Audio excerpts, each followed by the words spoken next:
House of Representatives said on Tuesday, August 6, that it remains dedicated to addressing national concerns and ensuring the efficient implementation of the Students' Loan and Access to Higher Education program of the Tinubu administration. In a statement that was signed by the spokesman of the House, Honorable Akintunde Rotimi, the House said that in line with its legislative agenda on social sector reform and development, Agenda 5, it will continue to advocate for measures through legislation, oversight and outreach to ensure access to quality education and improvements in the infrastructure of learning institutions.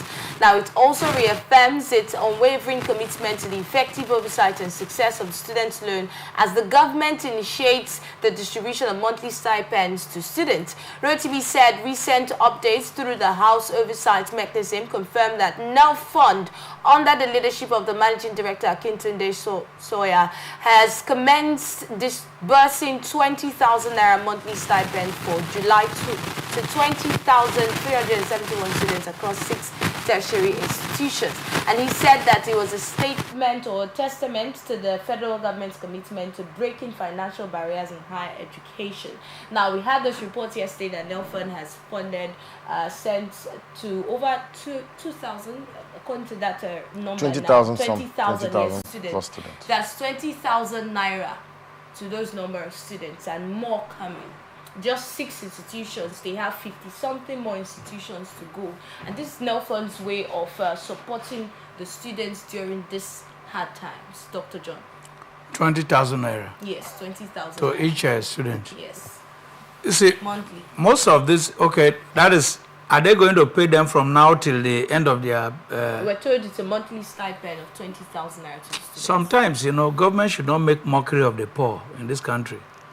You say, what can 20,000 naira buy for a student? Handouts, books? I think you should direct the question to him. Remember, while you're answering that, remember that we have the students' loan. Okay, so when we're talking about school fees, I will comment on the students' loan. Yes. There. And now NEL Fund, in addition to that, is sending 20,000 naira monthly stipend to the students. Chief Luckyman. Well, I just want to know the difference. Now, this 20,000 naira, is it part of the student loan or is just something different? It's not part of the student loan. Because to be very, very sincere with you, even the idea of student loan is not something that is sustainable in this country. I have my reservations about it because we keep bringing fantastic policies. In fact, we borrow policies from countries that when they enact those policies, they follow them through and implement them. There are checks and balances, but here in Nigeria, there are no checks and balances. This is just another means, another avenue for the government to siphon, and these resources of this country and just stash them somewhere and begin to say we spent this. This is the same country where Minister for Humanitarian Affairs stole millions of money, and that story has died till today. No one is talking about it again. So NEL Fund is coming to tell me that what can a student do with 20,000 naira, for Christ's sake? 20,000 naira cannot sustain a student for 2 weeks. Because we prefer nothing to be done concerning that. No, it's not saying we have paid this. Okay. It's, can we see it through? How many institutions are we paying this money to? Are we paying to only federal government institutions? Or it cut across both the federal government universities, the state universities, the polytechnics, and the private universities? Because they are all Nigerians. All the students, they are all Nigerians, and they are entitled to it. So if it cuts across, would it be enough?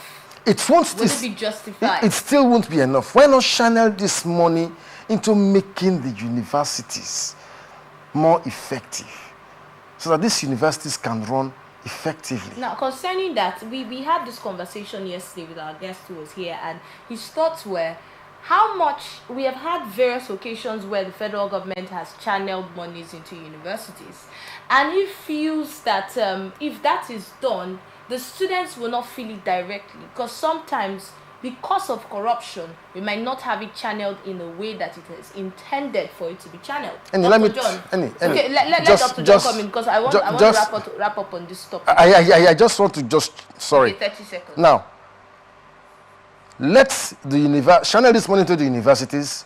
Let the students benefit that they are not paying school fees. So you're giving them loans, right? Let the students go to school without paying the school fees. Get it documented. When they graduate, ensure that they get a job and they begin to pay off. It's loan, isn't it? Yes. Make it seamless for them. That's for the students. That way it becomes more, yes, it becomes more beneficial. But if you're telling that you're giving students loan and you're still siphoning their money, no, we don't want that. All right, channel it to the university. Students will not go to class hungry. Let's get your thoughts. Look, the 20,000 naira they are paying them. Yes. In the universities, we have one problem. ICT, network problem. You know, you can channel that money to providing internet connectivity so that students, every student in every university in Nigeria, as soon as you get close to the university, you use internet facilities free of what? Charge. Students buy a lot of data to operate their phones, to operate their laptops. But it used to be that way. Is it different now? It's different now.